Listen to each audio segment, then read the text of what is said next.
My brother-in-law, Greg, loved to tell people that I handed out lollipops in the army while he was stacking bodies in the infantry. For 5 years, I let him say it. I stayed quiet because I don't treat my service like a costume.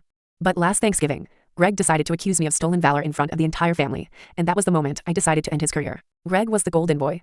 He had the infantry bumper stickers, the tactical gear he wore to grocery stores, and the loud stories about firefights that changed every time he told them. I was just the little medic wife who married his brother. At dinner, Greg was 3 beers deep, talking about a classified raid he led in the Korongal Valley. His parents were hanging on his every word. My husband, Mark, was kicking me under the table, begging me with his eyes to just let it go. Then Greg stopped, looked right at me, and smirked. "You know, it actually offends me," he said, loud enough for the whole restaurant to hear. "I lost friends in the sandbox. And then you have people like her," he pointed a fork at me, "who sit in air-conditioned tents, put on a Band-Aid once a year, and then come home asking for a military discount. It's pathetic. It's basically stolen valor." The table went dead silent. His wife giggled nervously. "Oh, Greg. Don't be mean," she tried. No, Greg doubled down. She didn't try, she played dress up, real. Soldiers know the difference. I felt a strange calm wash over me. I placed my napkin on the table and took a sip of water. "Greg," I said softly. "You were in the 101st, right? 2nd Battalion?" "You know I was," he puffed up. "Tip of the spear." "Right," I continued.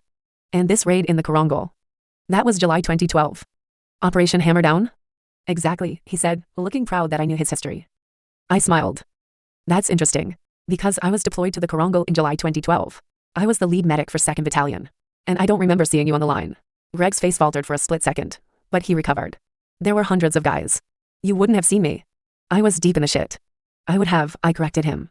"Because Operation Hammer Down took heavy casualties. I treated every single soldier who came through the wire. I remember their faces. I remember their injuries.